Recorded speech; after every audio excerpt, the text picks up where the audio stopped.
Or is it a hiccup? Is it once again going to be T1 taking a 3-1 victory over Gen G in not the final? I think that Gen G is not going to feel like that game was theirs. You know, that maybe wasn't really the direction that they wanted the game to go in. As really big pivot here. Do want to highlight that Annie going to be taken away for the first time. Paze has been forced to run cleanse every single game up until this point, whereas Guma has been allowed to use Ghost with both early game and team fighting application. So that is something that is now going to no longer be as big of an issue for him. T1 on the red side this time around. They elected to head over there, so enjoying their time on the red side so far. I've only played one blue side game so far this tournament. Faker is not enthralled just yet. Needs to be on Summoner's Rift before he's super excited and engaged. But here we go. First pick, once again, Cassante, Maokai, and Vi going to be taken away. This time, the Ahri left up, and the first pick going to be the Jinx. Really has skyrocketed as far as priority. It was the Aphelios that was picked up first time around in game number 1. I'm curious now if the Ahri does get taken away and you actually see Faker and Owner trying to go towards this more heavy mid-jungle style, especially since it has been the favorite of Chovy and Peanut trying to go for that. But Lulu is up and available, so they're immediately just going to take the Lulu and the Aphelios, it looks like. Wouldn't be surprised.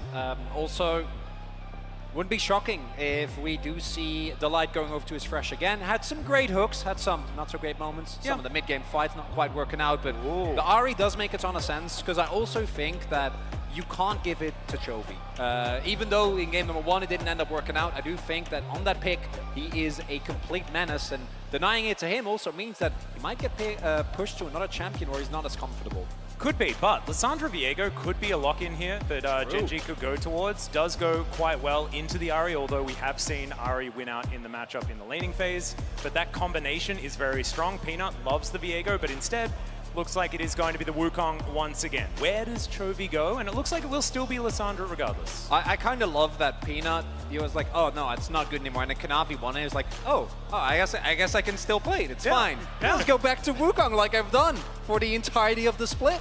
And it works so well, as Atlas was already saying, with the Lissandra. So I think the big question mark now is like, what happens for Delight in that bot lane? Because I think you're going to get rid of the Thresh. You're going to get rid of probably the Tam Kench as well, honestly, but at least how your composition's setting up here for T1, looking a bit more dive with the Ahri. So I imagine FaZe is going to have a little bit more trouble this game, even if he doesn't run the cleanse, but just the fact that you do have so much threat that's going to be going towards that back line.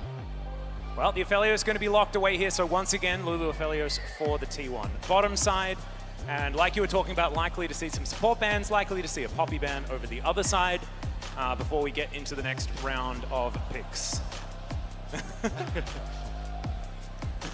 The great bait and switch. Want to highlight as well a pick that we have not really seen outside of some bans left and right, and I do actually think Gen G can look towards this Renata, which is one of the picks we saw often into specifically these type of short-range compositions, and right now T1 is heading in that direction again. Makes it really hard as well to get those kind of short bursty kills, and really both compositions right now I think are looking for that initial start, right? Like get someone, start either the Lissandra chain, get all those clones, or get Ahri on the board, start the reset with the ultimate. As you mentioned, unsurprisingly, Fresh gonna get taken away, and same for the Blitz, particularly into that Lulu Aphelios. I am curious though what the jungle, the jungle pick is going to be here for Owner, because as you're saying, the Poppy already going to be taken off the board. Those are amazing. But Chovy and Peanut looking dapper. But I think you're kind of looking like, okay, do you go back to Elise Sin, upgrade into the Lissandra, and when you look towards things like the Sejuani, don't really want to pair that. So there's a Sion ban, and we'll have to figure out exactly what the plan is going to be here for T1. I wanted to see Zeus' face after that, because he might have been like, yes, finally, don't have to play Sion. There's a little nod there. It's going to be like Malphite.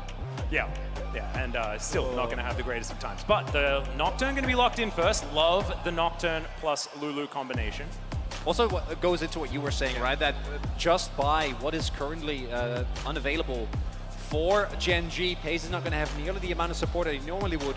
Kench could still be on the table, but does mean that you lack the amount of hard engage that I think with a Wukong you'd want. Wukong Rakan is an incredibly strong combo that allows you to team fight basically at any point at any time. Could also go for the Gragas, and looks like that at the very least. Gragas Rakan, like this is just a bouncy castle here for Gen G if they do a blocking this in.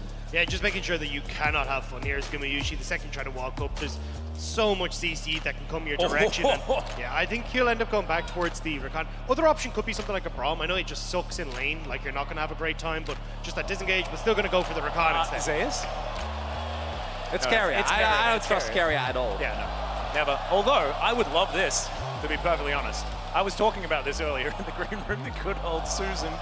But cycling through some choices before Zeus does decide to settle on something. We'll see what it is going to be. I'll try to stop getting like baited by everyone. Okay. So Ox was actually talking about this backstage, how good the bug fix was for the Ornn. He was actually filling me in on it. So the fact that you used to have a stun and a knockup that was coded into the Ornn, and it meant that if you got Merc Threads or you had Tenacity, you would actually not bounce as high as you were supposed to. But now, with the bug fix, Ornn is actually incredibly strong because you no longer get the Tenacity working on a lot of these knockups, so you actually end up CC'd for incredibly long, and you're seeing his win rate bump up from about a 50% win rate to a 53% win rate just off of that bug fix alone. So a massive, massive win, and shout out to Ox and also Goldberg, who were talking about it backstage. Well, also, Zeus is pretty good at this champion, gives them a lot of late game power, and like, the thing is, now Gumayushi's ceiling is like an extra 1,000 gold worth of items on top of all of the others that he could possibly get towards. And the Ornn going to provide all of that CC at the same time. So T1, I like the team composition, but Gen G, a lot of comfort for them as well. Yeah, I'd also argue that even in the last game, did Gen G really win a team fight at any point, right? Like, they won skirmishes, surely. They won a couple of fights, but a straight up 5v5, I'm not 100% sure if they're able to get. And effectively, with that Ornn lock-in, this is just another team fight comp, right? These compositions operate very similarly. Snowbally mid lane mage with a lot of CC setup, junglers that are looking to get at backline access, and then a beefy boy in the front with that Gragas and Ornn. I do think, though, this is a little bit of an easier to execute composition where you can actually fight front to back in a lot of scenarios. And that was one of the big things that was kind of the crux of the problems for Gen G in the last one, where it was like, oh, well, we got a bunch of things that want to try and flank and get into positions on the back line, but not really in a position to do so. So I think this time around when Chovy can, have that Ice Claw that can go through the team, or you have Doran even who can try and separate fights, it becomes a little bit easier. It is going to be tough, though, when Owner, Faker are the ones still trying to dive pace in the back line, and how safe can he be when those two are coming for him? You can see Zeus actually spotted on a ward, moved back down towards his bottom side, even though he's not Scion, still going to be down here in the very beginning. Does go back, moves up towards top lane. So it looks like no shenanigans to begin this one off. And we'll see who that is going to benefit. T1, like you guys have mentioned, throughout this series, have just been team fighting better so far. I think we're safe to say that. But Gen G, now with a little bit more wind in their sails. Killing a Nexus is the most important part of the game. So, although T1 did have a lead for the entirety of Game 3, the winner of the game was Gen G. And so, it should make them feel good moving into this next game. I do want to highlight, you were pointing it out earlier, right? Like Peanut having a laugh and being able to... He was still laughing as well as they were walking into the rift. Well, yeah, and also as they were losing, right? And I think that Peanut and just in general, this Gen G's... ability to be resilient no matter the game state is something that you are obviously very well acquainted with Atlas, but in general I think is something that has allowed him to come back from almost unwinnable positions, not just in individual games but also in series as early aggression here. Yeah, it is going to be the heal utilized on both sides, but an extra ghost being employed by Gumayushi just to get control at level 1. This is something that Keria has done in almost every game. It is freely investing summoner spells just to get control of the wave. We also have Pace going for Cleanse again, even though he's not playing into the Annie, so definitely remarkable there. Wants to have full agency, and is also paired with a Rakan, right? It's not like you're playing with Lulu and McHills is on the board, so does make sense, provides him with extra safety against the Nocturne Fear as well. Yeah, I think a huge amount of this is going to be a case of like how much can Pace dodge. You've got knockups from Zeus, the follow-up from Owner and Faker. Like he's going to have so many things gunning for him that I think the cleanse is going to be very much needed. But it does mean Guma has a little bit more control in these early stages, and at least at the moment, Owner moving down towards the spot side. I don't think anything's really going to happen down here, but at least having that support here for T1 to continue pushing in. Once again, Spooky Nocturne as well. Very great happy to Big see fan. it. Yeah, my personal favorite. It's just so cute. I'm glad I'm learning so much about myself over the course of the day. Yeah. I'm a Spooky Nocturne guy. Yeah. I'm a mountain guy. Yeah. Like I feel like I'm having, true self-reflection and discovery session today. Yeah. Well, that's what happens if you cast with the two of us. I'm not going to do the recruitment again. As Trovy taking the worst end of that trade here in this mid lane. Faker actually playing it out quite nicely for now. Of course, Trovy going to be okay with it for the moment as we split up to have a look at all of these different lanes. Zeus underneath this turret, just happily farming things up as best he can as the Ornn. And on the bottom side, T1 getting that push in. So far, not a whole lot to comment on, apart from the fact that T1's laning phase has been a little bit more beneficial for them as this game has continued on. As Peanut will take this first rip stuff. It's really interesting to see, though, how, like, at least from looking at finals, and you guys are more an expert than I am, but Gen G, I felt like we're really, really good at kind of reading what T1 wanted to do, and then operating as, okay, we're going to match you on side lanes, but kind of always punish these mistakes. And this game, it's actually almost been in reverse, where, look, T1's laning phase is still as strong as ever, but Gen G haven't actually been able to match T1 in a lot of these early plays, and it's Gen G who've made a lot of critical errors at important times. It's kind of sad to see that Gen G haven't been able to find that level of success, because it was something that I was really looking forward to watching on the MSI stage. I think a lot of it comes down to how specifically Chovy and Delight have been performing. Chovy has still been fine, but he hasn't really had the impact that I think was one of the biggest parts of what made finals so one-sided, what made Gen G in general such a great team when they were on. And Delight also, it's easy to forget because we also have Pays, who kind of defies a lot of the normal rules for your first international tournament. But Delight, also his first international tournament, was of course part of Breon, played like 1 playoffs last year, but outside of that, really never made deep runs. And I think these are the type of moments where you can really see that. His fresh game in the last game as well, a lot of those hooks, we saw him hit actually in the finals, in playoffs in the LCK. Yeah.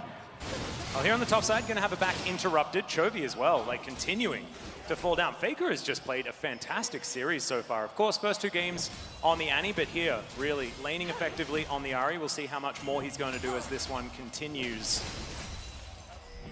As Chovy underneath his turret for now. A lot of pressure being put down as the Demolish proc comes through from the Ahri, but Circle of Frost is going to come down. And there's a Nimbus Strike, fantastic charm to deny Peanut. Now the Blast Cone is in position. And oh, the flash on over, but still going to get juked a little bit by that one. Foxfire is flying out as Doran looking to rout him. He just flashes on over. All right, well, Doran's flash is down and Faker is still dead. Going to be able to take that first blood is Peanut. Meanwhile, it is going to be the Drake taken by T1.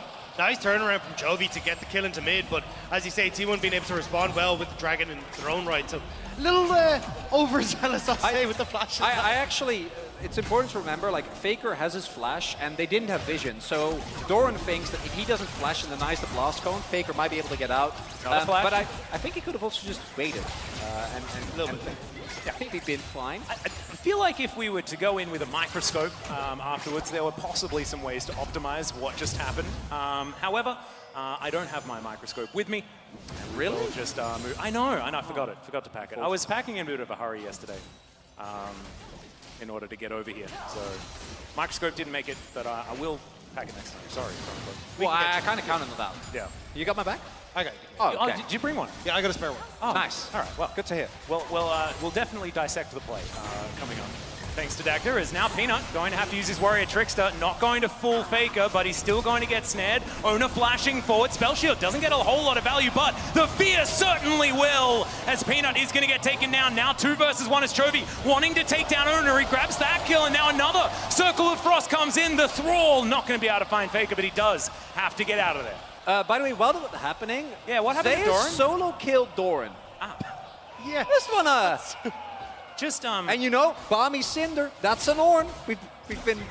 That is from the mage part of the Ornn kit.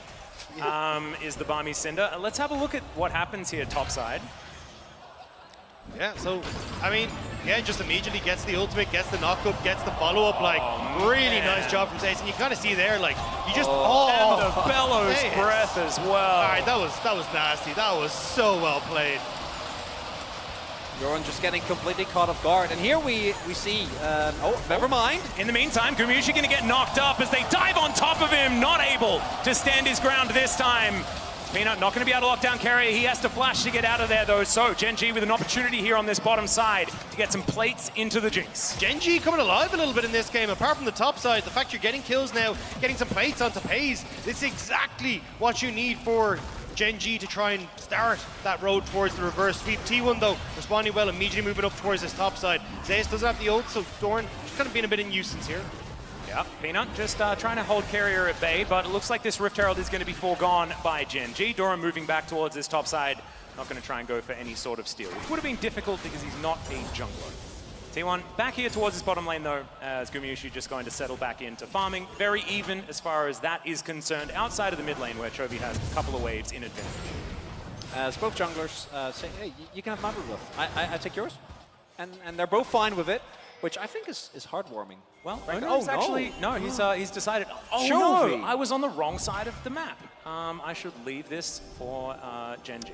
But no, just didn't know where the rest of Gen.G were. Didn't want to go too aggressive. So Gen.G will be able to get both blue buffs. I'll see whether that can actually help them begin this reverse sweep option, because they do have a slight gold lead, and in the early game, they haven't really had many gold leads as they dive on top of Faker once again. Frozen Tomb comes on down, and Faker flashes. He does have the ulti, he's staying alive! And Faker does not die to those. How does he not die to those? The fact that he had gone so incredibly low, one auto, one anything, would have taken him down, but they're just not quite able to get it across the line. And I'm pretty sure that Peanut had a Cyclone for that. I think they didn't want to use it, thought they had the kill, as I think did everyone. As the Merc Threat's gonna keep Faker alive there, will have to expand his ultimate, will have to expand his flash, but really big moment because Chovy also using his in that exchange, although he does have the unsealed spellbook. So at the very least, he will be able to swap it out later on. Yeah, decent advantage for Gen.G though, because Faker is still out of lane, right? Was at 0 health, as once again they're going for another one. Great quickness to keep Carrier there for even longer, and Pays is going to be gifted a kill. This is some momentum now for Gen.G in a stage of the game that they haven't been able to find it all series long. Crucially, as well as you say, the fact that you're kind of coming off the back of a win, whether whatever that looked like, you're now getting early leads, you're getting control in the AD carry matchup, which has eluded Gen.G for a lot of this game. Plus, you can even turn this into things like the Dragon in just a little bit of time. Doran still isn't winning these trades against Zeus, though, so does need to be a little bit careful. I don't know if Doran knows that. Yeah. He just keeps on going. And obviously, he's got his own microscope. He's just there you go. He is well prepared. Why do you guys keep? I'll bring it next time, Chronicle. Yeah, I'm so sorry. Whoa. As Karsk is going to come down here towards his top side. Can Zeus do it again? Doran right now with a decent health lead as he gets back. Just puts him in way of the Super Mega Death Rocket. Pace says thanks for the setup. So what I want to highlight is that, yes, Gen.G won that last game through a series of unfortunate events, right? Like, some shenanigans happened, they got the win. But in it, that doesn't matter. You're still given another chance to fight. And right now, in this early game, they are looking way better. They're doing exactly what you wanted to them, right? Able to get the AD carry fed to the point where it becomes very hard for the opposing team to deal with, even with the amount of dive that they have. Well, this time around, it is going to be the Orcs Dragon as Chemtech Soul is upon us. You had your moment there, Dagda, with 3 Mountain Souls in a row, and so it is now Chemtech time. Hoping that we get a Cloud Soul in the next game, if there is a next game. But, you know, beggars can't be choosers. As Doran just starting this one up nicely, and look at when the rocket gets fired as well.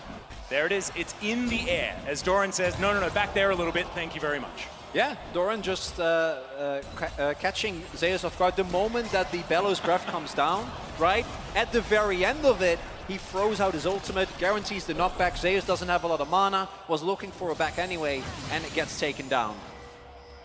Peanut looking for Faker. Zeus in position as the claw comes forward. There's the Frozen Tomb. Zeus, I don't think he's going to be able to get there in time as he was in turret range, and Faker is going to go down yet again. Gen.G, 6 kills in 12 minutes. This time he is willing to use the Cyclone, and this time they get the kill. Really nice pick onto Faker, and again, I want to see... Oh, hang on. All right, Paranoia is going to come forward, gets the flash out, but immediately Owner is going to join him. The fear is going to come through. Monkey possibly a little overextended. Zeus is going to get another one, but there's the body slam flash as Owner's down incredibly low. Doran trying to get on there. Chovy doing it as well as now Gumayusi is fighting. Delight and Pace. Chovy grabs the kill over on the other side. It's difficult to look at these 2 screens at once, but we're trying our best, and it is going to dissipate. Action is going to to calm down.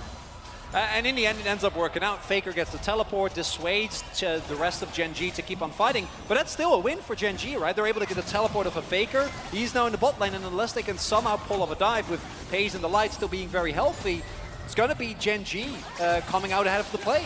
And it's the fact that you managed to get some kills as well on towards Chovy now means that he should be able to get a decent amount of push here in the mid lane with the Everfrost finish. You got Rift Herald in a minute's time as well. Like, you're hitting some really big item spikes on Gen G side that isn't quite being matched yet on T1s. They're starting to pick them up, as you can see Guma does finish off the Gale Force. But still, this is a great start for Gen G. If they can keep this up, they should be able to try and push us to that game 5. It really does feel like the shackles have come off. You know, Gen G are like, well, we managed to steal away the win in game number 3, and so they're sort of on free time at this point, right? And so it does feel like there is a certain added level of relaxation here for the squad, and it's doing fantastic things for them as the Mega Blast Cone is going to get Chovy towards this minion wave, and T1 just trying to dot some I's and cross some T's before we get to the next neutral fight. And in this game, they're just straight up outplaying him, right? Like in the mid-jungle 2v2, Peanut actually having way more impact than Owner, which the last time around Owner was on the Nocturne was completely flipped around. And FaZe is getting fed early. Not behind the Aphelios for what I feel like is like the first part. Even in the last game, Guma died, but he was like 10 and what? Yeah. 10 and 1, 10 and 3. And this time around, look at that, a substantial gold lead for FaZe for Chovy. And if you've done your stats research, when FaZe is ahead, is hold up Doran. Yeah, Doran in a little bit of trouble here. Gumushi and Kerry are going to move on forward. The cask is going to be used, but only on to the Nocturne. And so Doran just knows that he's real dead. He's going to try and clear up some of this minion wave before he goes in. T1 just looking to trade there for the Rift Herald. They're like, there's not a hope that we can really fight against FaZe in the position that he's in at the moment alongside Chovy. So they end up finding Doran, who's overextending the bot lane. Still though, Gen G now, they have control on top. So could actually try and take this Rift Herald and immediately plunk it down in the mid lane if they want to.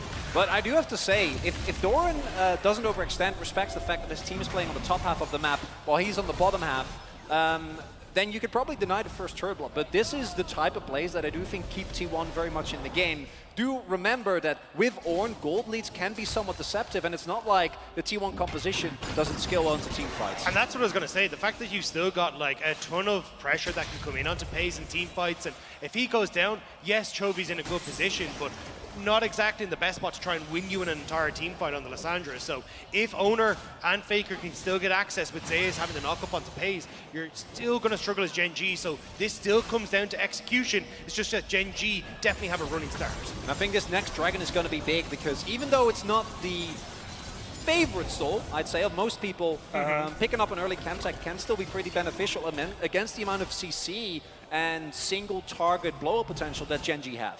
Yep, definitely being tenacious is very, very good. As Doran, the flash comes out from Gumayushi. Doran taking a lot of damage, but still, that is high value here for the Gen G top laner. Huge. Just before we were talking about this Dragon fight, Doran, though, still going to be up here trying to see if he can clear the waves. You have to be careful. The ultimate is up. Yeah, Paranoia is going to come forward, but Owner is just going to get dove on. He's in the bouncy castle now, and he's going to be taken down. They took the mid turret as well as Faker tries to get something back, but still, it's going to be the Raptors stolen away, and now T1 underneath their top lane outer turret, and things kind of falling apart here for our red side team. Gen G moving up, looking for that opportunity as they find the grand entrance once again. The claw comes forward. Zeus looks for the knock-up with the Ram, and Delight is going to be his target, but he's not the priority. And the Zeus is going to fall down. FaZe collects that kill, and now Gumushi Carrier on the run. Faker has to get out of there. And Gen G are looking for an inner turret now. They're going to start pushing this wave in. Wave very quickly cleared out by Faker will stop a lot of this push. So looks like Gen G will be happy to take top tower. They'll move over towards Dragon and take that gold that was so happily given to them. And we've seen this issue with T1 before where if they have early game control, they look almost unstoppable. But if they fall behind early and you're able to preemptively try and catch them in rotations as they try and trade back, something that they love to do, you can catch them off guard because they're not used to that, right? They're used to being in full control. And this crucially leads to Gen G getting the Dragon. Yeah, and we're going to have a look at it again. Owner, press that Paranoia button. They were looking to make that proactive play, but he was dove on before he could actually do anything. So that game plan that they've been relying on, that they play around so effectively, is then just ruined. And Chronicler was talking about this 1-2 combo of the Rakan and the Wukong. Like, you get it immediately onto the jungler, then they just move on to the next target. And Zeus I think, wanted to get the kill onto the light there, but unfortunately means that he ends up getting caught out so much because he doesn't get the knock up onto Chovy and onto Peanut. There's enough damage and enough CC to prevent him from escaping. And I want you to cast your mind back, Chronicler, because what Doran has done a lot on his Gragas is die a lot in the early game and then just have game-winning plays. That's just kind of what happened. It's the Doran effect. It is the Doran effect. You can't explain it. Yeah, he's like, I'm not that great at laning, but you give me a team fight or a skirmish and I'm going to do fantastically well. We haven't necessarily had that big moment yet, but it could be coming up. And if you're a T1 fan, should be a little bit scared of what the rest of this game could bring. What I think is crucial is up until this point in the series, when that has happened, like Doran dies, FaZe or Chovy or Peanut also die. But in this game, this is Gen.G's wheelhouse. Oh, Doran dying, that's been happening all year. They don't care about that. Crucially, the people that you want to be fed, FaZe and Chovy, are in a great spot in the game at the moment. 3.5 gold lead here for Gen.G. Well, Chovy sitting on that Mega Blast Cone will deliver him into T1. Faker's going to be the one that's locked down. Super Mega Death Rocket secures it. FaZe gets excited. And T1 are just going to get the heck out of there. I was about to say, who's baiting who? The fact that Gen.G have this much lockdown, that AoE in short-range corridors, like that's exactly where they want to try and fight. And T1 think they have the pick, end up getting caught, and now Gen.G are just exploding this game open even more. And it feels like if T1 don't have the initiative in these moments, they're not able to actually find it, right? If you're the one pressing that paranoia, finding the priority target, it's just not working out here because the setup isn't there for the first time in the series, and Gen.G have come alive. It's about time. Yeah, it's some time, you know, get acquainted. I mean, even I know they played another best of 5. I was there for that one as well. Yeah. But I was more speaking about this series. Yeah. Well, no, I know. No. Yeah, I just wanted to clarify. Oh, no, that's fine. Yeah, absolutely. I just want to make sure. Okay. Just hoping that you weren't still a little bit miffed at me for not bringing the microphone. I would never be Atlas. Okay. I forgive you. You Good, know good. that. Thank you. I got Dagda now, so. Yeah, Dagda's microscope came in, so we're fine. Peanut going to be clearing out vision here. And we're talking about that sort of stuff because not a whole lot of action now. It is just all about upkeep, making sure the vision is going to be there. And T1 trying to get to this point where they do have some control on the next point of contention on this map. I think that's exactly, like, just trying to get the push in here so you can actually establish vision on this top side is key. Like, you have that wave pushed up in top lane, so someone eventually should have to go and answer that. I think actually Peanut will probably need to give it a little bit more of a shove, but just trying to draw T1 away from this big grouped up 5-man unit is exactly what Gen.G need to do before they really try and commit for anything, because they're so quick at finding picks, T1, with the Ornn ult and also Ahri and Nocturne if they're grouped up as 5. What I really like here is Gen.G is denying vision, right? T1 don't know if they're doing Baron or not, but they have to rotate people over in response, which means Chovy gets a free bot line turret, is able to shove that in completely, get them more map control. And cost your mind back to some of the other games. Gen.G barely got turrets in those. Right now, they're looking peachy, denying a lot of vision as well. Body Slam gets Doran out of there, so a whole lot of control. Still, T1 get a control ward into the Baron pit. It's 21 minutes into the game. Every time, by at least 23 minutes, the Baron was dead in the other games in this series. It looks like things might change just a little bit with the fact that it is a Gen.G that is in control. But Gen.G are happy to just keep doing what they're doing. Like, they don't actually have to force the Baron, because if you look at the side lanes, every single time they're grouped up as 5 in mid, you're seeing waves die in the side lane that they're not actually getting to catch. So Gen.G are just slowly but surely accruing these small leads off the fact that they are catching these side lanes and making sure that they're uncomfortable. With Dragon, though, in 30 seconds time, maybe we see T1 try and fight it, but it is just a second chem drip. And FMA's now also done here for Owner, so we'll be able to put that on, I assume, FaZe as he dive into the enemy backline, trying and keep that 5-0 Jinx. At the very least, for some summoners, keep her out from the rest of your front line. So you have an opportunity, as Dagda points out very nicely. Stopwatch here for FaZe. Oh, and a lot of damage as well, as Carrier gets taken down pretty low. That's a heal. Still, T1 fishing a little bit for some more CC. Charm goes wide, though. It's Gen.G keeping them at arm's length. And T1 just playing so defensively at this stage. You can see the gold lead is absolutely ballooned, just kind of passively over the last little amount of time. Gen.G just taking control and making sure that they extend this advantage. Don't want to overextend it. As you can see, T1 starting to move up a little bit more. And of course, they're pretty strong. on this one. Their team fight capability is still there, but Gen G, if they still keep this control, they'll be in a great position. Yeah, you see, Gen G really has to respect, because if T1 wants to start a fight, they can, right? So if they know that Peanut isn't close and they press the Ornn and the Nocturne ultimate, isn't a whole lot that you can do as Gen G. But now T1, they don't need to really contest this. It's only a second Drake, so no huge harm in giving that one over. But eventually, they're gonna have to try and actually make a stand, fight back like they did in the game against Mad Lions. Yeah, they're not really in a position, though, to do particularly much on the cross map. You can see Chovy's moved up here to prevent top tower plays, and he is Zhonya's, he is ults. It's going to be very difficult to try and make anything happen onto him. So, now to Light, trying to return the favor. Shirley is going to get proc there, but see Carriot still going to make it out, but does have to invest the flash. Summoner spell gained here by Gen G. T1 do manage to get all 5 to safety, though, as there is so much posturing. It just feels like a lot of posturing in this game so far. Gen G refusing to start the Baron. And I feel like the Baron should get started. Maybe I've been conditioned in this series so far. It's been alive for the longest it has, the whole series. I think for T1, your best bet here is to send Faker to top lane to try and match Chovy on the push. And as long as you just keep pushing waves back and forth, you'll be relatively okay. Like, you're buying time for Gumayushi to get to the late game. The problem is going to be cases like this where Gen G are able to move in and steal your buffs away. But if you can actually try and get Owner to play between the two lanes, maybe you can use the Nocturnal to like gank onto Chovy, blow some of these spells nice and early, or at least get something back on the map, because at the moment you're just being bled out.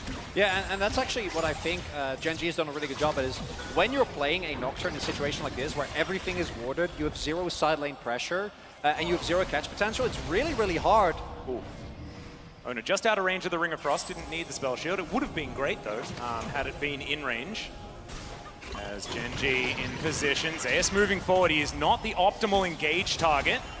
Once again, Delight moving real fast. There's the Ornn. Paranoia comes down as well as T1. They're looking for the team fight. It's a 5v5. Moonlight Vigil just massive from Gumayushi, but he's now in the bouncy castle and he's just destroyed. It's Doran that collects that one. Owner's going to go down as well, and Gen G are just wiping the floor with T1. And you can't put a monetary value on that stopwatch from Pace. Gen G was ready. They knew the engage was coming. All they needed was to wait it out, catch the engage, and then go in. And you see the fact that Chovy and Peanut are as strong as they are meant that they had more than enough damage either way. And Gen G stopwatches these games have been absolutely insane. Yeah. Again, the fact that Pace does manage to get away with just the Gale Force. He doesn't even have to flash. Able to get away from that is huge.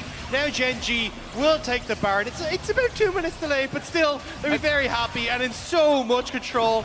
Lads, I think we're going to a game 5. Yeah, I have a feeling you might be right there, Dagda. Let's check out this team fight once again.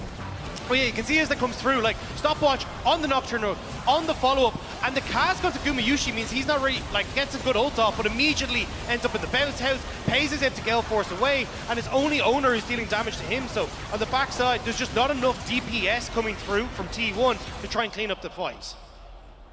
Yeah, that's a happy score right there. Of course, still a little bit stressed in this position in a series, but all momentum now with Gen G. And we all know that, you know, T1 in 5-game series, they've been tested many, many times. DRX was a team that did it to them relatively recently. You guys remember, it was last year. But that one didn't go so well for T1. We'll see whether Gen G can get to that position. Of course, they should.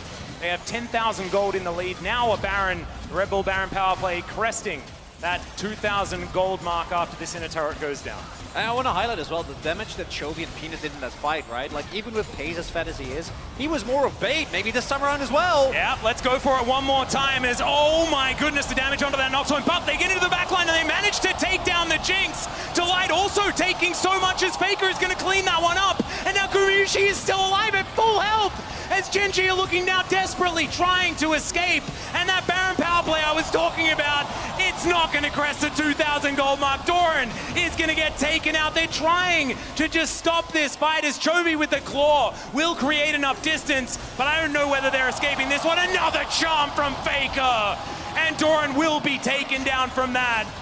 And T1, look, I'm sorry, I'm not going to say it again. Not going to say it again. Yeah, looking a little bit better in the game. You say potentially game 5, and immediately T1 slammed that door shut. That's one of the most epic caster curses I've done. I've done many in my time, and that was one of the worst, I think. I want to highlight there, it was the combination of Zeus and crucially, this teleport isn't spotted because of the Nocturne ultimate, right? So they don't know that Zeus is there, and I want to draw your attention to Gumayushi, because yes, Zeus is able to single out Pace, but look at this. Moonlight Vigil then over the wall to guarantee the kill, and not only that, but as a result, he is completely safe. He's standing behind his front line, and then without an enemy AD carry, they can just win the ensuing fight. And that Red Bull Baron power play is next to nothing now, as T1 will get the Dragon for themselves as well, get some of those objective bounties, and you're looking at Gumayushi's items. 3 items now complete. He's still a little bit behind when it comes to Jinx, but Gen G, they want to immediately rush mid lane, knowing the T1 out of position, but they can collapse onto Pace here. Another 13 seconds left on this Baron. They do manage to make it to the inhibitor turret, but I don't know whether they're going to be able to get there. Only 3 members of Gen G in position right now. Doran and Chovy are going to move up as well. The Baron is now done though. Negative 800 gold in that Red Bull Baron power play. So not much of a power play. I think Gen G got a little bit lucky there that T1 didn't spot where Chovy and Doran were, because if they had just gone for it, that could have been a game ender right there. T1 now getting sieged underneath their own turret though. Good charm. Yeah, Delight going to take a little bit of damage in response. I said a little, I meant a lot. Moonshot doing a whole bunch of work there. Isaiah's going to have to flash out, but now the Ornhorn comes in. Moonlight Vigil doesn't do anything though. And T1 not going to be able to find the engage they were looking for, but there is still Doran relatively out of position. He's pretty tanky, gets speared up, doesn't have flash though, does have body slam, and now looks to try and escape. Faker now gets into position as they dive on board.